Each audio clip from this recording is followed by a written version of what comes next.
Chapter 19, Parts 1 and 2. Chapter 19, Kronus, Consequences. Part 1, Griffin. Dictator-class cruiser, high orbit above Kronus. The room roared with the priestly approval. If they failed to halt this disaster in the making in its track, Antaeus could see the Imperium burning in the fires of a civil war. The librarian smiled, hoping that the usual reaction his kind had on normal people would come in useful this time around. He placed a hand on Vale's shoulder and waited for a moment, so the priests all looked at him. Now that you've heard the Inquisitor's goals, we'll give you a few minutes to think them over and calm down. His smile grew a fraction. And you can consider this a test of faith. He gently poked Celine's shoulder. You'll have to endure her presence without our friend providing distraction.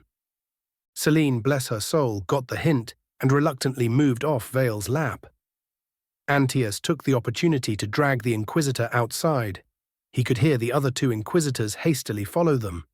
The moment they were out of the room and the door closed behind them, the librarian looked at their host.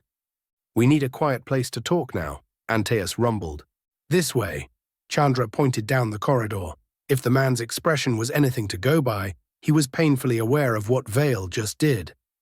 I'll want an explanation now, thank you very much, the saint grumbled.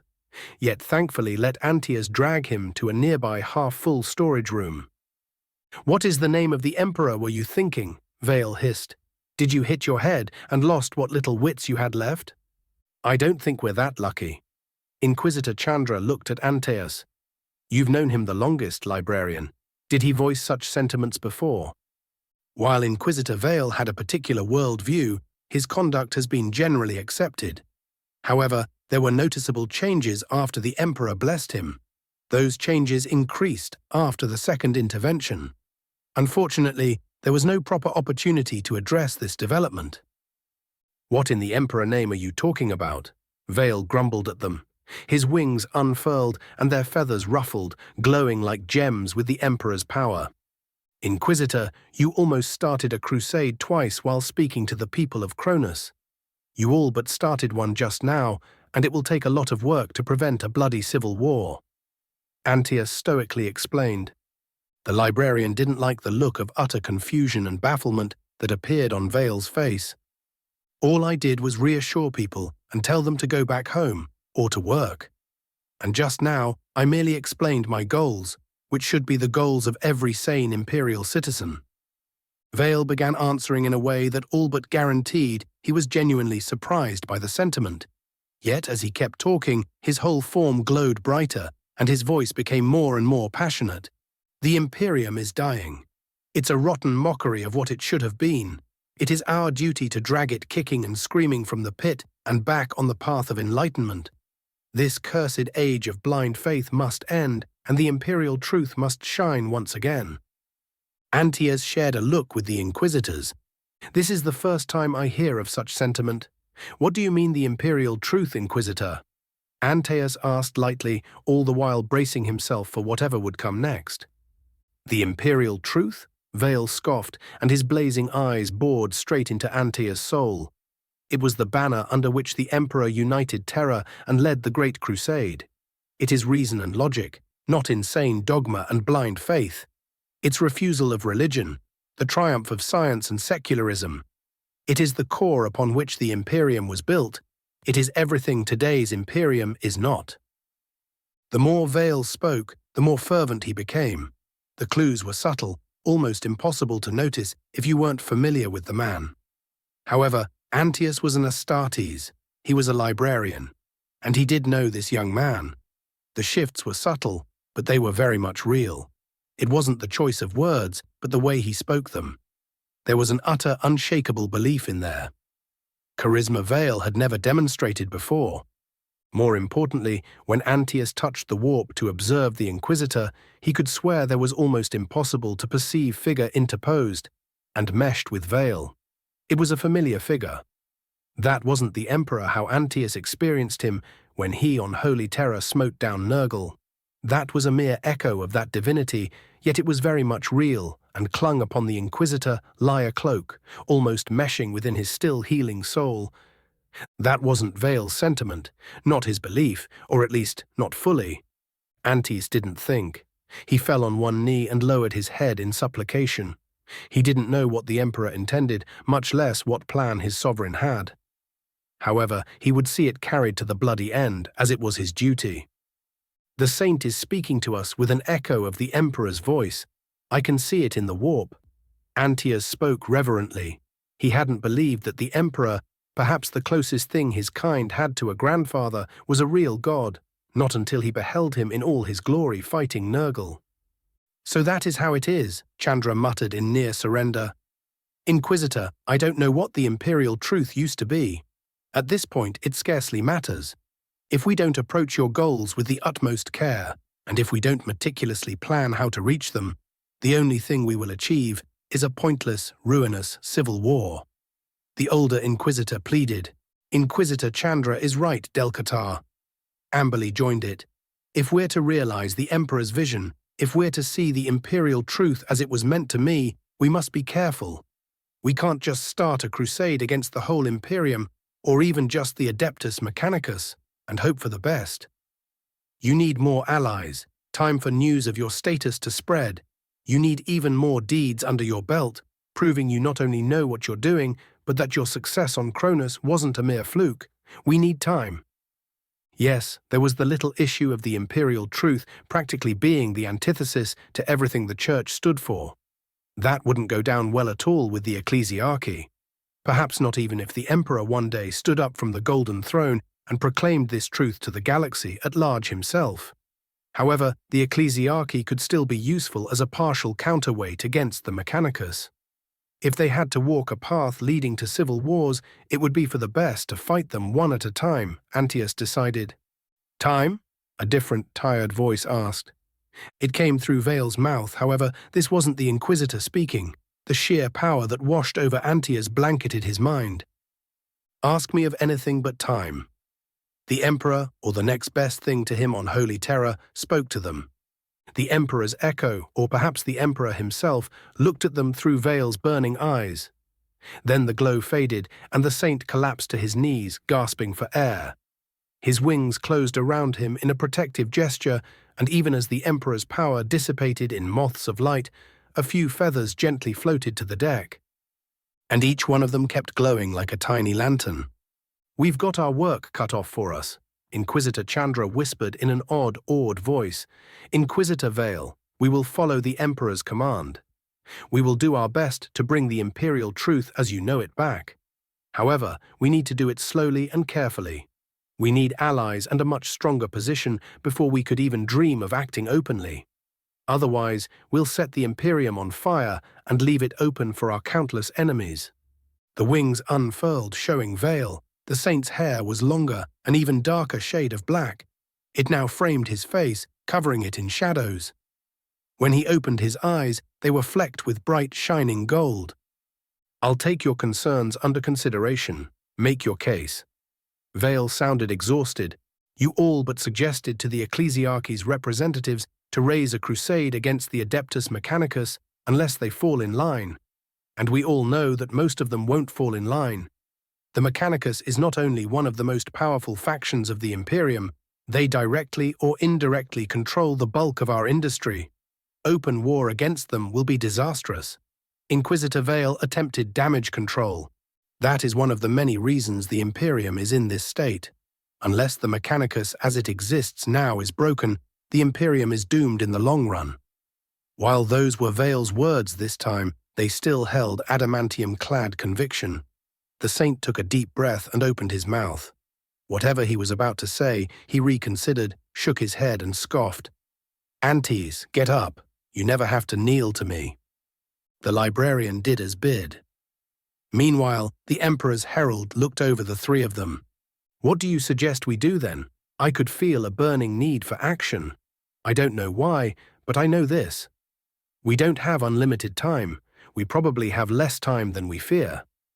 Vale grimaced, and I also feel the burning need to head to Commorragh. The other two Inquisitors looked at each other. We can work with this. Once we've resolved the immediate issues on Kronus, perhaps it would be for the best if you went there as soon as possible. Chandra temporized. Between General Alexander's troops, the reinforcements that arrived with me, and the temple expedition, we should be able to get you a respectable force. If your luck holds, you'll need it, Vale added. However, what we absolutely cannot do is fight both the Ecclesiarchy and the Mechanicus. Vale, please, for the sake of the Imperium, know of humanity itself, don't mention the Imperial truth until we're in a position to do something about it. And I'll follow you, Inquisitor, to the depths of the Eye of Terror and back, if you will it. I'm sure some of my brothers would do the same if asked. Antaeus quickly added, if he could help it, he wasn't going to let the Emperor's herald out of his sight. Part 2. Griffon, Dictator-class cruiser, high orbit above Kronus. My wings stretched and flapped impatiently while I was trying to wrap my mind around how I got myself in this position. All I did was answer a few questions honestly. In hindsight, that might have been a mistake. However, once the topic of my goals came up, it was like a dam breaking, and I simply couldn't stop talking. Besides, it wasn't like what I wanted should have been some stunning revelation. The Imperium was in sore need of fixing before it crumbled under its sheer bloated weight. Beginning a technological renaissance 10,000 years too late was a good starting point considering what we might yet gain on Kronus. It was logical, really. My fellow Inquisitors didn't seem to agree. I have no intention of moving against the Adeptus Mechanicus as a whole anytime soon, if ever. Granted, doing so was something that should have been done almost as soon as the Great Crusade ended, right after the Emperor was done with our Webway project. And why was that relevant at all? That's a relief. Amberley kept looking oddly at me. Now, if you can keep yourself from voicing any sentiments that might indicate such plans, it would be great, Chandra added. Seriously, what was their problem? It wasn't like I intended to start a civil war for the fun of it. Somehow unfucking the Mechanicus was going to be a long-term project anyway, and I needed to go to Commorragh anyway. I can keep my mouth shut when it counts, thank you very much. As soon as I said this, both Inquisitors gave me incredulous looks. Antaeus shook his head as well, which was telling. What? Seriously? What the hell? Inquisitor, do you not recall what you told the priests? Or the conversation which we just had? Antaeus asked warily.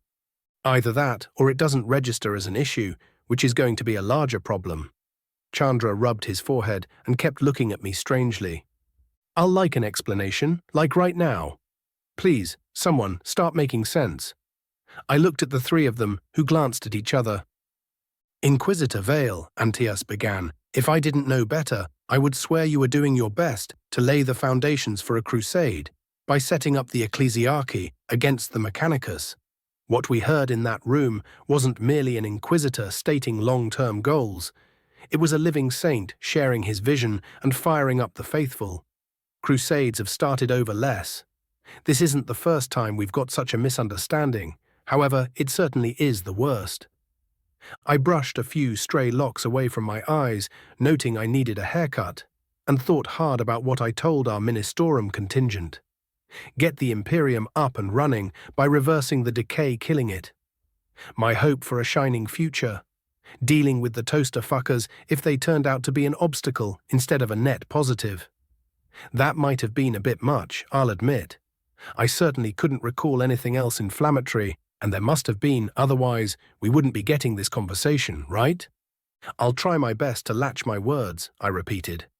However, you're still unsure what's the bloody problem. Chandra nodded. Inquisitor Vale, we need to get you out of the immediate reach of the Conclave so you can straighten your head and get to grips with your status as a living saint. I'll need to watch a recording of that conversation, complete with running commentary of what went wrong, won't I? I muttered to myself. It was recorded, right? Amberley and Chandra glanced at each other and nodded. Good. We'll do it ASAP. How do we defuse the priests if I accidentally set them up on crusade mode? Let us do the talking when we get back and back up our ideas, Chandra said. Then we'll be having a proper debriefing about everything. The little abomination stared at Palatine Weber with soul-sucking, curious eyes. Being stuck in a room with the blank would have been a particularly unpleasant experience on the best of days. This child, who showed no fear when facing a hell-spawned demon, was something else, Wolf decided. The senior sororitas was cut off from a different cloth as well, he decided. The woman put a strained smile on her face and leaned towards the blank Selene. "Hi there," Weber waved at the child who kept staring at her. "Do you like the armor?" To give credit where credit's due, Weber's voice sounded almost conversational. The blank responded with a slow, shy nod. It almost broke the spell, making her feel less of an unholy abomination. Wolf closed his eyes and uttered a prayer. The Emperor's own angel of death was right. This was a test of faith, and he wasn't going to fail it. If the saint could tolerate this child, then the missionary was going to do his best to follow suit, no matter how he felt. Besides, abomination or not, Selene did help smite down a demon, so she couldn't be all bad, right? Just mostly. The prayer did help a bit. While it didn't make the blank's presence easier to endure, it helped Jacob reinforce his mind and spirit against her presence. His fellow priests followed suit, praying and no doubt thinking over the saint's words. This changed things. It was a beautiful vision, one worthy of a living saint, and something only a direct representative of the Emperor could ever bring to fruition. Jacob had no illusions. Realizing the saint's vision was going to be a monumental task, one that might take more than a lifetime to accomplish. If that was the case, then he would be eager to help lay the foundations for a brighter future. A gasp tore Wolf from his reverie, and he looked to the right, to see the blank on her feet and standing in front of Weber. The sororitas was the one to utter the surprised exclamation, and the reason was obvious. Selene was entranced by the stylized rose engraved on the thick armor protecting Weber's knees, and was tracing it with a finger. While from where he sat, Wolf didn't find the blank's presence much harder to endure. He wasn't sure how he would react if he had to actually touch her. It was a test of faith indeed, and so far Weber was the only one passing it, he thought. The door opening was more of a relief than it should have been. Jacob's head snapped to the left, and for a moment he could glimpse a few rays of the Emperor's own power before they vanished in thin air, perhaps sucked in by the little abomination. "Making new friends, I see." The saint chuckled. The abomination turned around and ran to him, forgetting her fascination with Weber's armor to the sister's obvious relief. He picked the blank up and put her in his lap after he had sat. The saint's wings closed around them, only leaving his head visible, which was now crowned by a much longer and wilder black hair. "We need to make a few things clear." Inquisitor Chandra spoke in a firm, no-nonsense tone. It was saying something that he got everyone's attention despite the presence of a saint and the blank in the room. Chapter 19, Parts 3 and 4. Chapter 19, Kronus. Consequences. Part 3, Griffon, Dictator-class cruiser, high orbit above Kronus. No crusade against the Adeptus Mechanicus at this time. Inquisitor Chandra spoke in a deadly voice. "We will have one chance to realize the Emperor's vision as given by us by the living saint." He nodded at the living proof of the Emperor's divinity. "If we mishandle it, the consequences are going to be disastrous for the Imperium at large." That wasn't a suggestion, Wolf realized immediately. The Inquisitor's whole bearing was different, deadly. They were ready to back their worlds with violence at a moment's notice. "No hint of what Inquisitor Vale told us can leave this room before we're ready," Inquisitor Vale added. "We will need to craft meticulous plans, gain strong allies, and most importantly, prove to the Imperium at large that Vale is indeed a living saint speaking with the Emperor's voice. A failure will mean a civil war which can rend the Imperium asunder, perhaps even doom it." That, unfortunately, was the reality looming beyond the glorious vision of the saint. The Mechanicus was trouble. The ecclesiarchy always knew that. Unfortunately, they were one of the most vital pillars keeping the Imperium running. Many people before had dreamed of that organization doing much more, however, without the backing of a saint. The very idea of doing something about it would be insane. Now it was merely insanely dangerous. Doubly so because to the average faithful, such important distinctions would be lost. If they heard the Inquisitor speak about his vision, all too many of the faithful would merely see the Mechanicus as an enemy to be vanquished, humbled at best, destroyed at worst. The consequences would be indeed catastrophic if this went out of hand. The Mechanicus controls the majority of our industry. A disruption in deliveries of military or civilian equipment can doom countless worlds and guard regiments. This is to be avoided and mitigated as much as possible. Chandra continued, we need forward-thinking allies within the Mechanicus itself, whole Forge worlds backing us, that will see a minimal disruption of production and delivery while we reforge the organization at large. If we are to have a chance, if we are not to fail the Emperor's orders, we must be careful and prepare the ground first.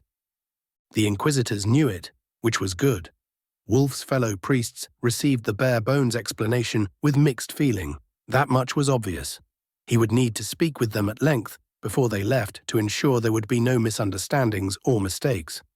At the same time, Inquisitor Vale does have other, more immediate orders to follow, and we believe you will be in great use in aiding him fulfilling them. Vale finished. Commorragh, subsector Aurelia. I need to visit both places soon and do the Emperor's work there. I'm burning with the need to go. The Saint finally spoke. Everyone perked up at that. The Order of the Sacred Rose contingent under my command is at your disposal, Inquisitor Vale. Palatine Weber bowed as deeply as her sitting position and armor allowed. You lead, and we will follow to the depths of hell itself. That was a predictable outcome. Serving a saint. That wasn't just a dream come true, but a sacred duty for the Adeptus Sororitas. The obvious downside was Wolf would not have them to help bring Kronus back into the fold. However, with organized enemy resistance on the surface broken, he shouldn't need them. The militia, Imperial Guard forces, and the PDF, once properly reformed, should do. I would love to join you in your mission, Saint Vale. Amelia grimaced. I'm afraid that my medici experience and faith would be better served to aid the people of Kronus at this time. However, once the situation here is resolved, I'm at your disposal. Command me, and I'll answer. No need, Missionary Argent. You're right. Kronus can use all the Medicae assistance it could get. The Emperor didn't intervene twice, only for use to fail his people, when we can do anything to help them. The Saint's words rang true, and Amelia beamed at them. I am not exactly suited for the rigors of combat, Your Holiness, Bruce spoke next. The tall man shrugged in apology. My talents would be better spent on Kronus, I fear. On the other hand, I'll be honored to walk in your footsteps and smite the Emperor's enemies, Questus hurried to add. If you would have me, of course, Saint Vale. I have the feeling that I can use all the help I could get at Commorragh. The Saint finally acknowledged them. What assets can you spare to join a task force heading there? At least a handful of ships to carry missionary Questus and Palatine Weber's people. Wolf decided. Anything else would be borderline treason and heresy at best. The very idea of not aiding the Saint as much as possible was unthinkable. That's a good start. Inquisitor Chandra spoke next. While this ship already has tasking, either the Blessed Blade or Naginata with escorts should be able to join you. You might want to speak with General Alexander when he recovers, and Captain Thule for additional support. I'm sure we can spare at least a regiment or two from the reinforcements I brought as well. Unfortunately, neither of us will be joining you, Inquisitor Vale, Vale explained. We'll need to ensure what you already did on Kronus doesn't go to waste and begin laying the groundwork to realize your vision. I expected that much. The Saint acknowledged. Inquisitor Greyfax might serve you well if she recovers enough before you leave. Vale added. There was a third Inquisitor here. It was nice to know the Inquisition was taking the situation and the Saint's plans with the appropriate gravitas.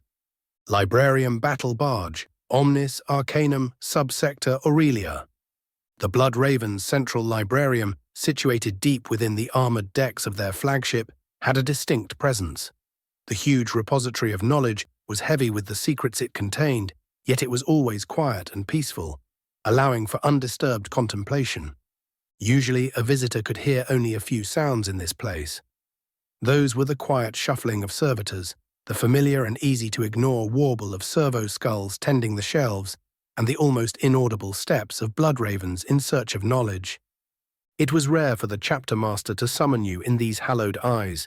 Kyrus usually did his work from his private sanctum a few decks above the librarium.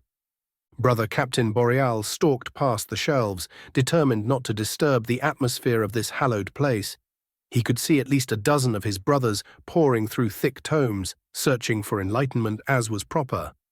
Indrik eventually found the chapter master in a secluded corner of the librarium, sitting at a large and ornate wooden table crafted by a particularly skilled brother centuries ago. The priceless ebony furniture was almost as old as the chapter master himself, if rumors were true. Kira spoke with another ancient, the apothecary Galan, who wore simple white robes. "Ah, brother Captain Boreal." Kira smiled wistfully as soon as he noticed Indrik's approach. "Come and join us. I have news and orders for you, my young friend." Say what you will about the chapter master, Kairos wasn't just a veteran of centuries of warfare. He was also a charismatic leader who could put you at ease with a handful of words and a few gestures. "Sir?" Boreal saluted, then did as bid and sat on a stout bench meant to support the bulk of a fully armored Astartes. "You've always been a stickler for protocol, lad. Calm down. We aren't ultramarines. We don't live and breathe the Codex." Galen ribbed him in good cheer. "With respect, apothecary, the chapter master didn't call me for small talk." "Sadly, I did not." Kyrus traced a finger over the leather cover of the large tome he had been reading. "I have news, both fortuitous and not. The good news first, brother Captain Thule has been successful in securing Kronus. While the planet is now safe from hostile forces and our loss is light, Thule has been unable to achieve his primary objective, secure critically important relics." That was good news indeed. Too bad about the relics, though. This only makes your mission that much more important, Indrek. It also warrants a change of orders. I'm attaching the available assets from the 5th and 8th companies to your task force. Further, I must alter your orders. Instead of landing on Commorragh 2 in order to first neutralize the Orc menace there and prevent them from rampaging across that world, first you'll have to strike at Commorragh 4. We've got unconfirmed intelligence of Alpha Legion presence there. You must neutralize them by any means necessary, retrieve and safeguard any relics you find. This is particularly important after the events on Kronus. The chapter master spoke with an intensity he rarely displayed. "I can't stress this hard enough. Beyond any other considerations, you must recover any chapter relics on Commorragh 4. Only then you can proceed to pacify the system against any and all opposition. Recovery of any other relics you find will be of critical importance as well." "I'll do as you command, sir.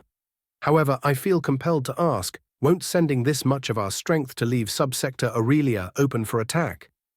"Good, I know you will, Indrik." Kira smiled benevolently. "I'll be here keeping the peace. Captain Thule will be returning soon as well. I'll personally make sure our recruiting worlds are safe and prosperous, worry not." Part 4. Asdrubal Vekt's Palace, Commorragh.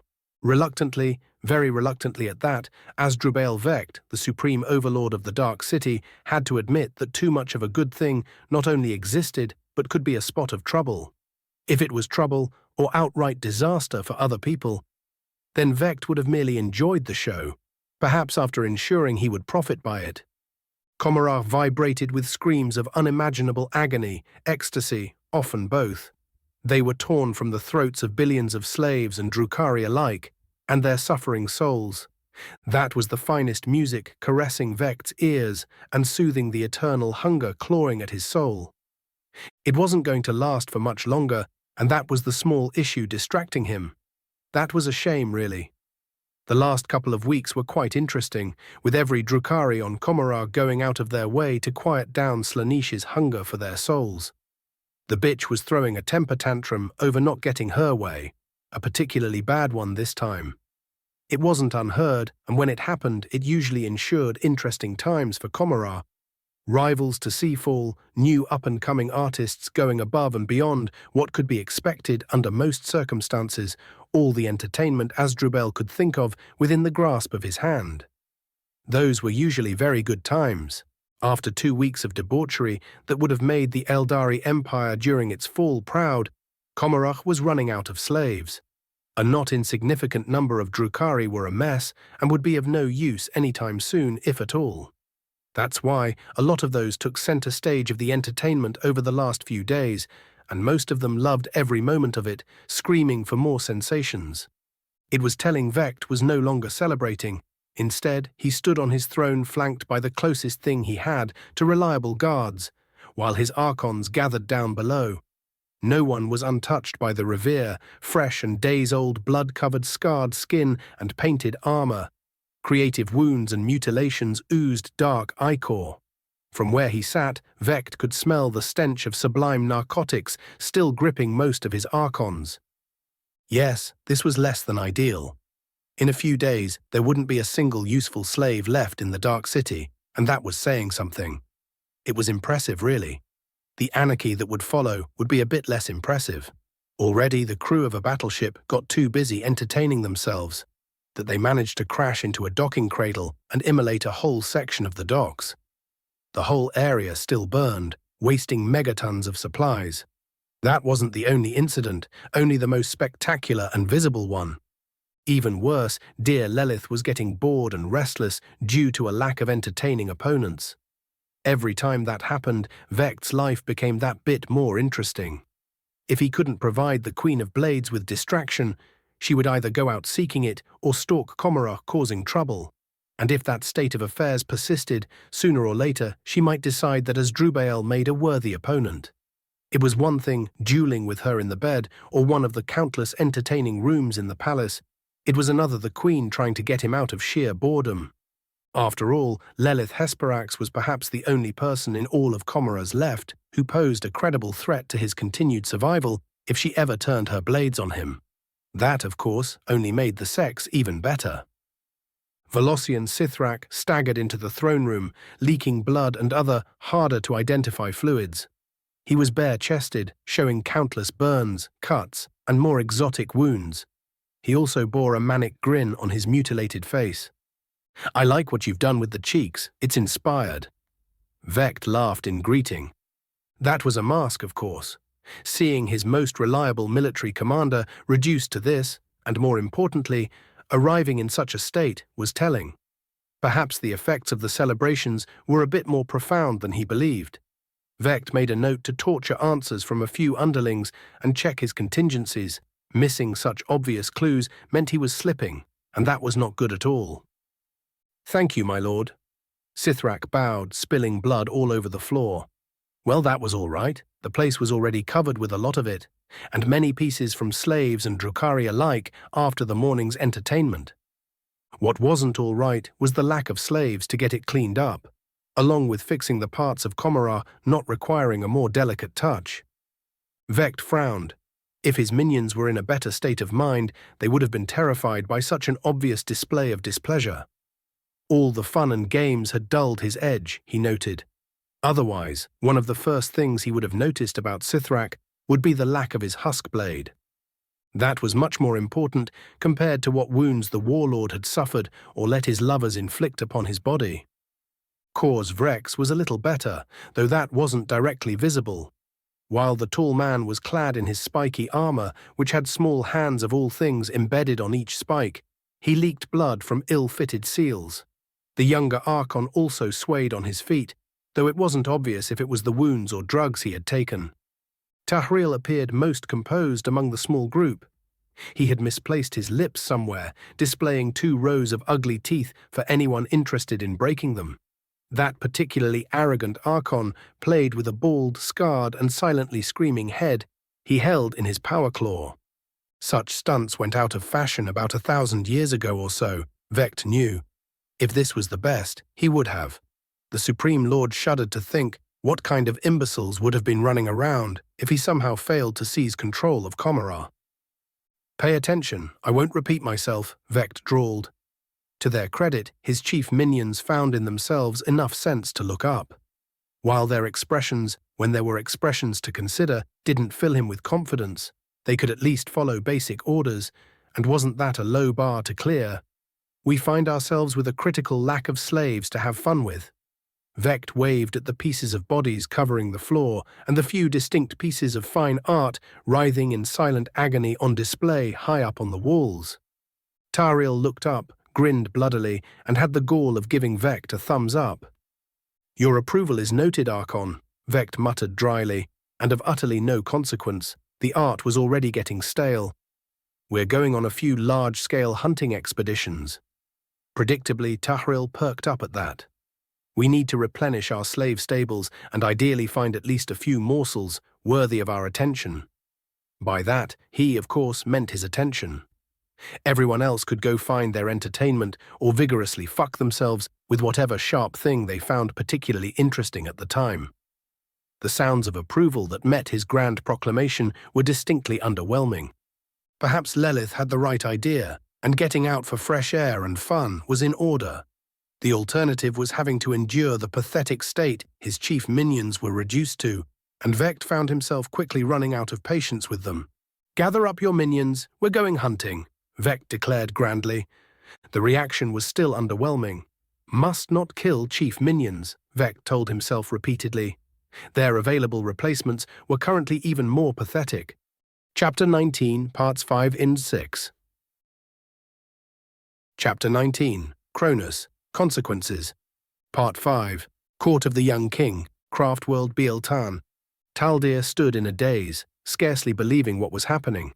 She was in the middle of a glade in one of Biel-Tan's seldom-used gardens, which was the current meeting place of the court.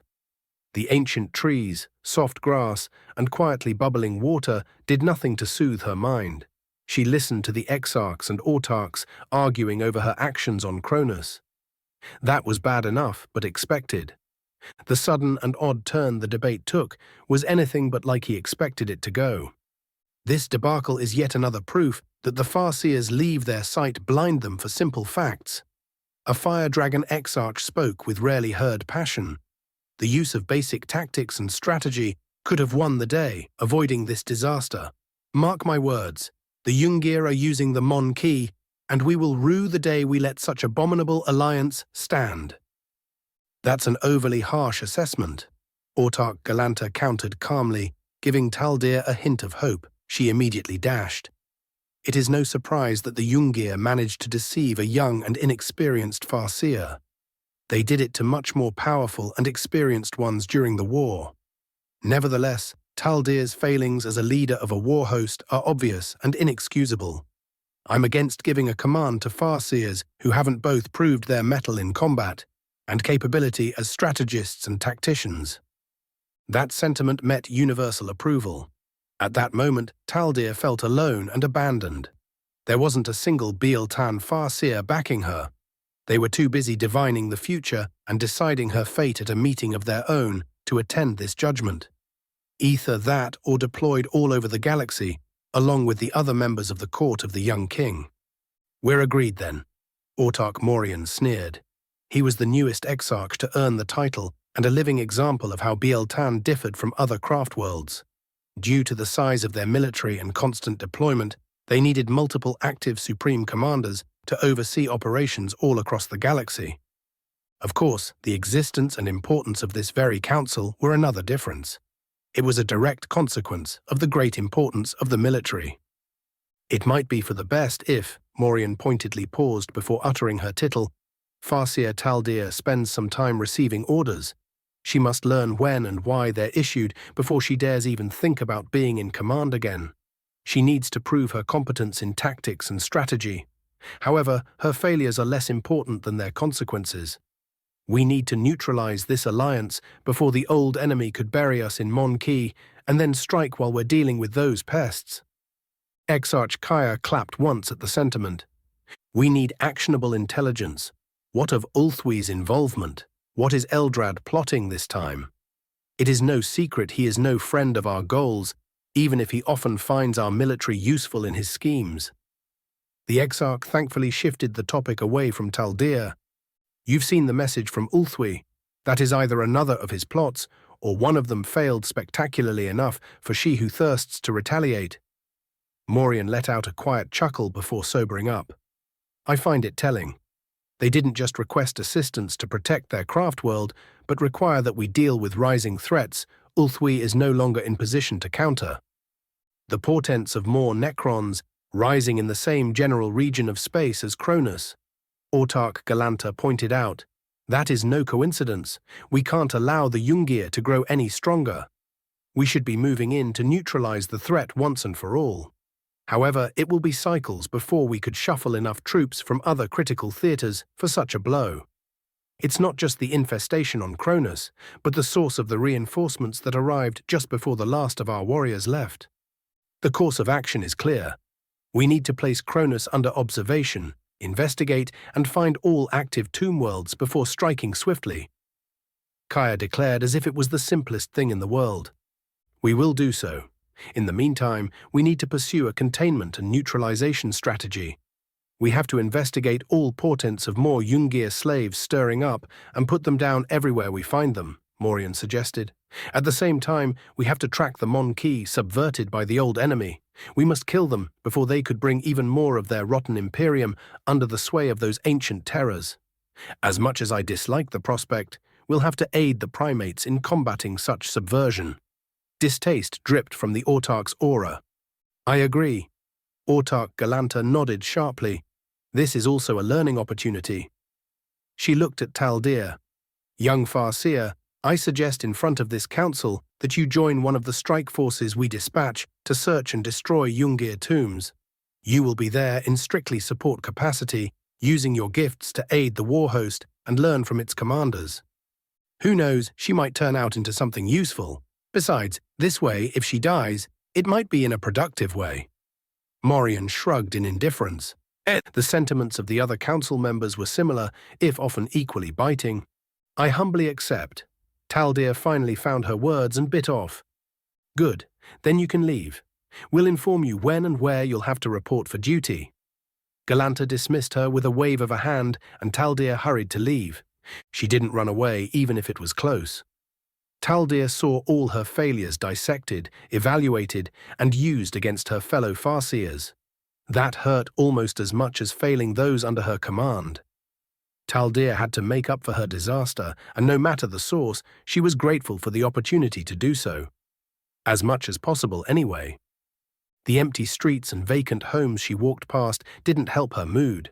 A large part of Bieltan was in a similar state. It was empty, felt lonely, and longing for a better future. However, that could come only once they finally won their wars and could enjoy the fruits of victory. Until then, Bieltan and her inhabitants would have to endure. There was no other way.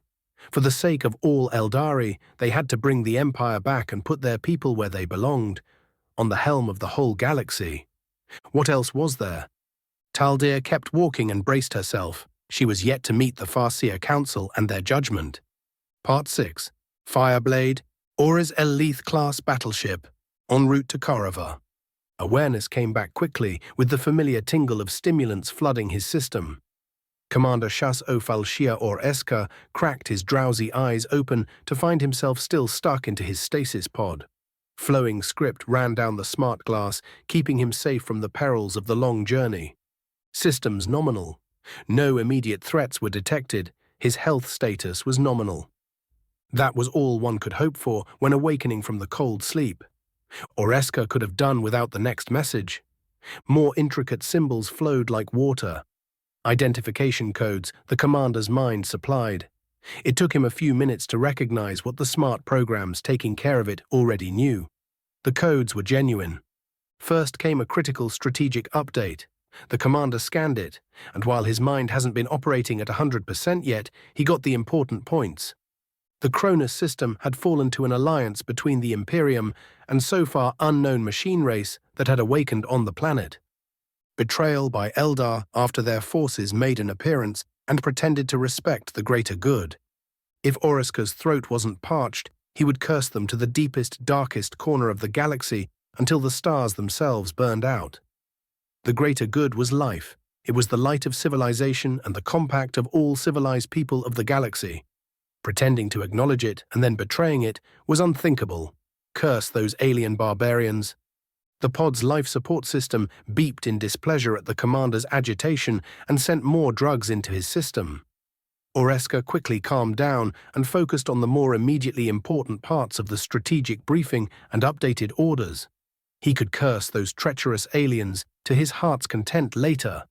The strategic implications of the human Imperium allying with treacherous aliens weren't lost upon the commander.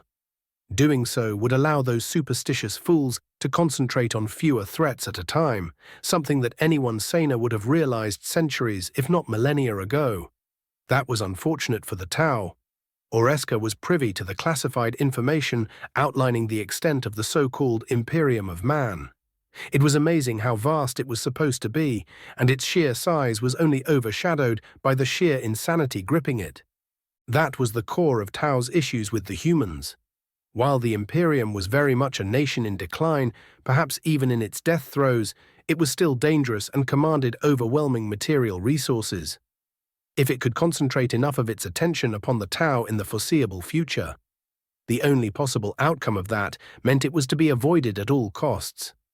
That was why the commander wasn't surprised by his updated orders. He didn't want to know how many fast courier drones burned out to carry the messages this far, this fast. However, the expense was worth it. Now he had time to plan, and knowing what was at stake, he would have to revisit his original ideas on how to tackle Commorragh. The orders were simple and to the point, and they were very logical considering the situation. Take the Commorragh system, or deny its infrastructure to the Imperium of Man and their allies. Neutralize human, Eldar and Necron forces, if present, with extreme prejudice. Make it painfully obvious to the humans how tough an enemy the Tau Empire was, and that, taking it out, could come only at a ruinous price. It was all for the greater good. He had to buy his people enough time to bring new hardware online, expand, spread further across the stars. It was all to guarantee their long-term survival, and in the face of that, Shasso Falshia or Eska would do anything. The commander went through the strategic update again. This time he read it carefully, noting anything new about demonstrated and suspected enemy capabilities, then absorbed the updated orders. Only then he gave the order for his principal subordinates to awake. They had strategic plans to update and new tactical responses to craft. ATBS. Alpha Legion Base, Commorragh I-4 Commorragh System. Sometimes the schemes of the Legion High Command, or what has left of it anyway, were odd. Especially when you didn't have the full picture.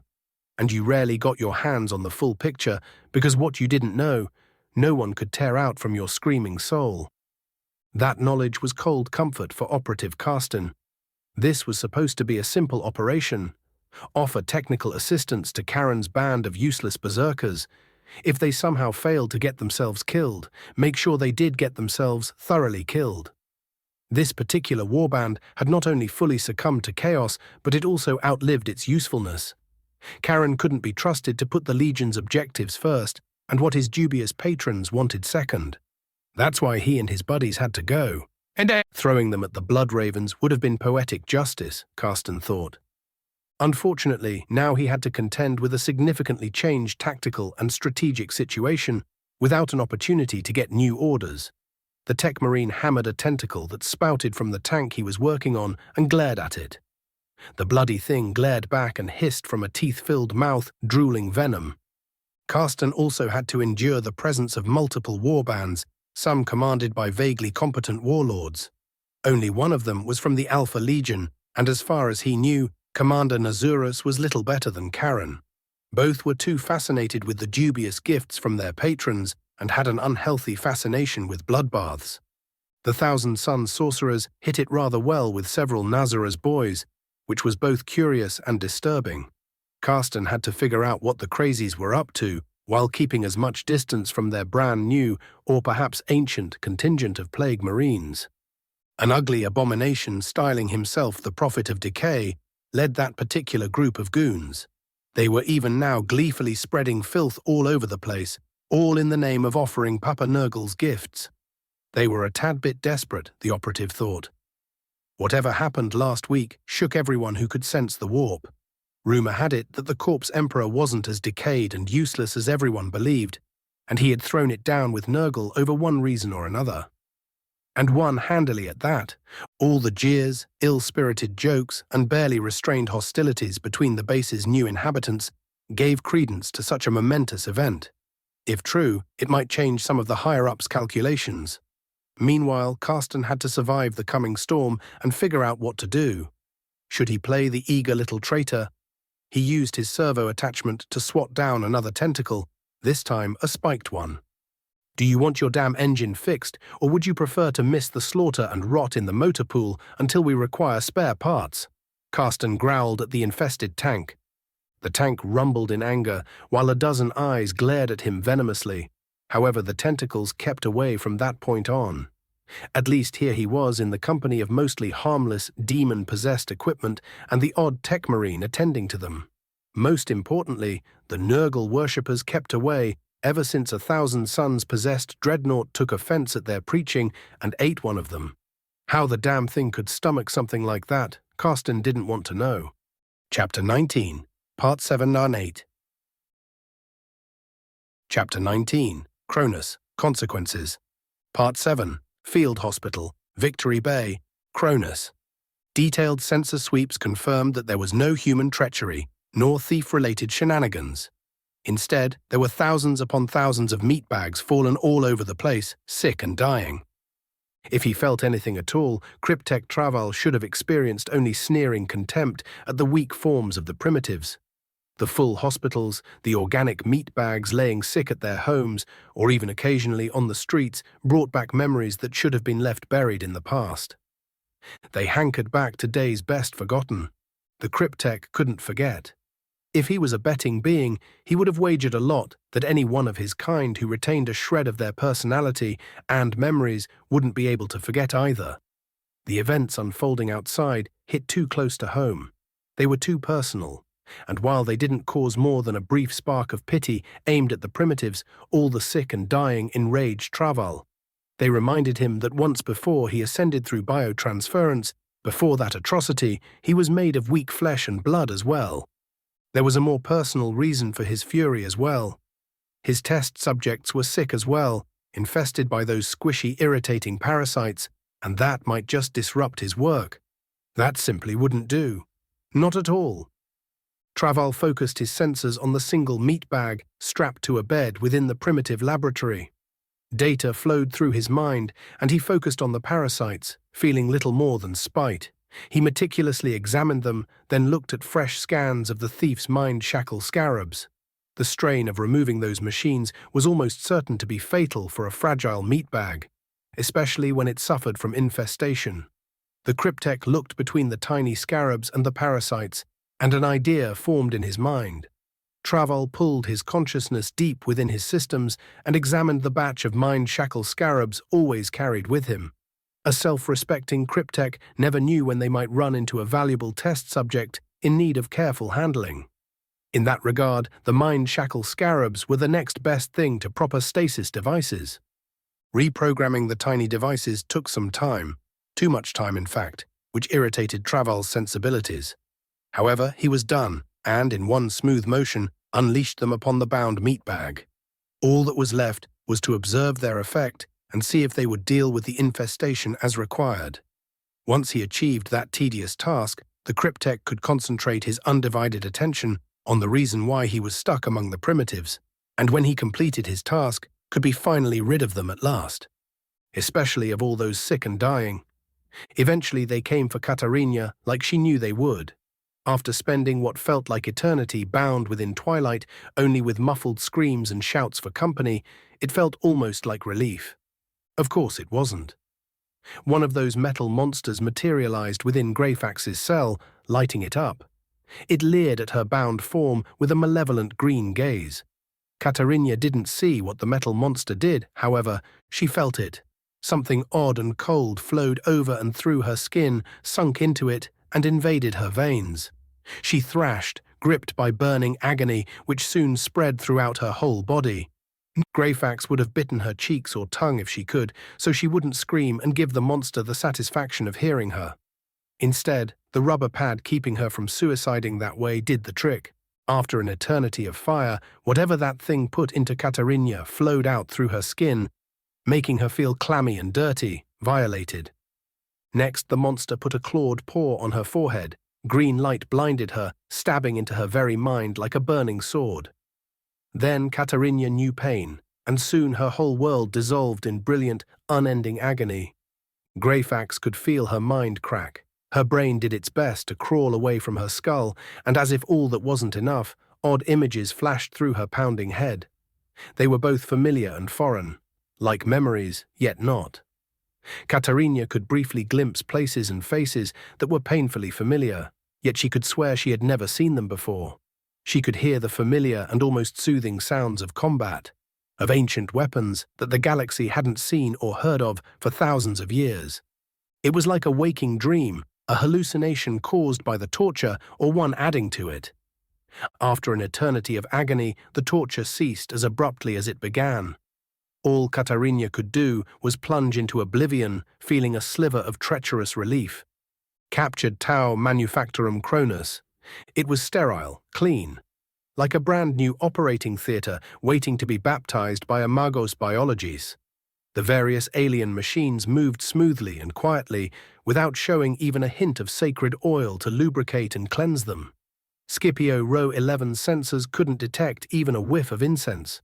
There was only the sharp scent of hot metal in the air. Servo skulls buzzed and chattered throughout the facility, scanning for unpleasant surprises and mapping the building for the Mechanicus exploration party. While their aid was invaluable, it grated Scipio that he had to be here dealing with this instead of taking care of a god machine's weapon. A weapon that was not only profaned and corrupted by the arch-enemy, but now lost forever to the servants of the Omnissiah. The captured Tau factories and manufactorums could never be a worthy consolation prize. The very idea was a cruel mockery that made the Magos experience murderous impulses. Nevertheless, those damned Xeno facilities could be of some use, especially as far as rebuilding Kronus and supplying its PDF forces went. With the Necrons determined to keep a portion of the planet for themselves, every little bit might help. After all, sooner or later, this alliance would fall apart. At that point, every single destroyed alien machine would be a boon to the Imperium at large. Meanwhile, Scipio Row 11 had to focus on the tasks at hand and try his best to keep his thoughts from straying in undesirable directions. Like the loss of the Hellstorm cannon, or the fact that no matter how enticing, studying Necron technology was at best borderline heresy, no matter how vital it was going to be. Naturally, planning how to incorporate it within the Omnissiah's blessed knowledge available to the Mechanicus was much worse. The Magos glumly shuffled into the empty control center of the Manufactorum. He scanned the brand new, mere years old, cogitator, no computer, terminals. There was no flesh spliced with these machines, which to a layperson might have been a good thing. There was no protection against corruption or tech heresy here. Yet the facility continued to operate on instructions left to it by its departed Tau masters, untouched by chaos. The whole thing was heretical, and Scipio knew that many of his brothers and sisters serving the Omnissiah would have dismantled this place in pious rage. Instead, he felt the slick tendrils of curiosity spread through his mind. First things first, bless and sanctify the facility in the name of the Omnissiah. Bring in enough holy oil and blessed incense to mitigate the odds of corruption, then try to contact the alien machine spirit, if there was one. With a plan in mind, Scipio began issuing orders in binary, while multiple cameras observed his every action, feeding the images to a very confused rudimentary artificial intelligence. Part 8. Griffin, Dictator-class cruiser, high orbit above Kronus. We sat within an opulent guest suite on board the Griffin, watching a recording of everything I said or did since coming on board. At a first glance, I noticed nothing wrong, which was more than a little concerning. It was only after my fellow Inquisitors began tearing apart my performance and pointing out all the blunders that should have been obvious to me that something clicked in place within my mind. I leaned back into a velvet-covered armchair, my wings twitched, as if amused and shuffled, finding themselves in a more comfortable position. Everything I said since boarding the Griffin sounded perfectly logical and consistent to my ears. Yet now a ball of ice formed in my gut, and chilling dread crawled up my spine. What I suggested, in front of Munitorum representatives no less, was far past the line where most people would get themselves shot for heresy or treason. My wings preened. Yeah, with those two waving behind my back, my words have a weight that most Inquisitors could only dream about. That complicated matters. People who otherwise might dismiss my crazy, I twitched at that thought, feeling a taste of. Gold, justified ranting, would now listen and act upon what I might say in a moment of understandable vexation. "We've got a problem," I reluctantly admitted. Dread and righteousness struggled within me, making for a very weird mixture of emotions. If I try hard enough, I can see the issue. It's just that I have trouble comprehending it as a problem, even when it stares me into the face. I waved at the large monitor built into the far wall, showing my greatest hits. "It's the Emperor's influence," Chandra announced. "It's drowning your judgment and sense of self." My wings drooped in a display of sorrow, as if they understood what the Inquisitor just said. Thinking about it, they probably did. "Options?" I grumbled. At this rate, I was going to be a liability, and at that point, my allies within the Inquisition would be seriously thinking about dealing with me permanently. That wasn't something I needed, considering how many enemies I likely earned myself with my stunts to date. "We get you on a ship heading for Commorragh as soon as practical. You try not to create an unmitigated disaster there and keep your head down as much as possible," Amberly suggested. "That might give you enough time to get a handle of your new abilities, Inquisitor Vale. Meanwhile, we'll try to smooth things over with our colleagues in the local conclave and do some research about your situation." "That sounds like a plan, I suppose," I muttered. My wings perked up. If I didn't get a good handle on them, people would be able to read me like an open book. "That will have to do," Chandra agreed. "Until you leave, one of us should stick by your side to ensure you don't start a crusade by accident," he grimaced. "Or intentionally, for that matter. I don't think it would be a great idea to send you along with many of our new Munitorum friends. Who knows what you'll convince them to do before you get to Commorragh? Some of General Alexander's troops should go. You might pick up a few blood ravens for your retinue as well.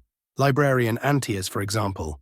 Some of the remaining tech priests as well, otherwise they might get purged depending on what faction of their kind arrives here next," Amberly suggested. "We should test and see if you have better control with that blank kid hanging around. If so, it might be for the best that she accompany you as well. Instead of shipping her to Holy Terra for training," Chandra added. "Head back to Kronus, pick up a proper retinue and reinforcements for Commorragh, then figure out transport arrangements." I summarized the plan. Without starting a crusade or a civil war, Amberly added in a dry tone, though her eyes sparkled in amusement at my expense. "I'll do my best, for what's worth it." I stood up and headed for the door, looking for the nearby hole in my awareness. Spaceport, Victory Bay, Kronus. Commissar Weber waited for the Inquisitors to return. He sat in the closed and heated troop compartment of a chimera, enjoying the warmth. Even if he was free from those cursed parasites, he was far from fully recovered and still suffered the side effects of severe blood loss. The surgery scars still itched something fierce, which was supposed to be a good sign, and a side effect of the antiseptics liberally splashed all over his chest. By all means, Charles should have been in the hospital still. However, the Emperor's work needed doing, and it wasn't like many soldiers were available who were in any better shape. That thrice-cursed demon did a number on them all. Weber glanced around, briefly examining the squad huddling in the compartment with him. They all looked worse to wear, even if their uniforms and gear were spotless. Drawn, pale faces, sunken eyes, a heavy aura of exhaustion. When all was said and done, it was a good thing that Kronus was now as secure as it could get without a full-blown crusade to remove the Necrons. Otherwise, any competent enemy would have a field day with them. Engines kept roaring outside, announcing either transport lifting to the ships in orbit or dropping down, carrying fresh troops, and more importantly, medical supplies. Commissar Weber, the Voxcaster built into the vehicle, cracked to life. "Your party is on the way down. ETA 5 minutes, the Emperor protects." "You heard the woman. Let's get ourselves presentable for the Saints' party," Charles ordered. He noted in satisfaction how everyone perked up and brightened. He opened the ramp and got out first. The squad pilled out after him, many of them stumbling on not entirely steady legs. The same picture repeated itself with the rest of the security platoon getting out of their vehicles. The right drugs and stimulants could have had them all on their feet and sharp. However, those were a very limited precious commodity that went for officers and specialists who had critical jobs in need of doing primary medicae and logistics personnel. Under the circumstances, Charles didn't consider himself of vital importance and declined the offered stimulants, so they could go to someone whose job was more critical. Get one last sweep for unpleasant surprises, then gather in front of the ramp, Weber ordered. The LT in charge of the platoon saluted and began issuing orders, followed by the NCOs. Soon, half the platoon split in fire teams, carrying auspexes, and began scanning for trouble. They found that nothing had gone wrong since the sweep they did on arrival, and soon everyone was in a parade formation, watching 3 craft quickly descend towards their part of the spaceport. A large transport, flanked by 2 fighters, came down screaming through the air.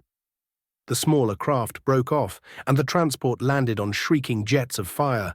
It rotated so its loading ramp faced the waiting party and finally cut off its roaring engines.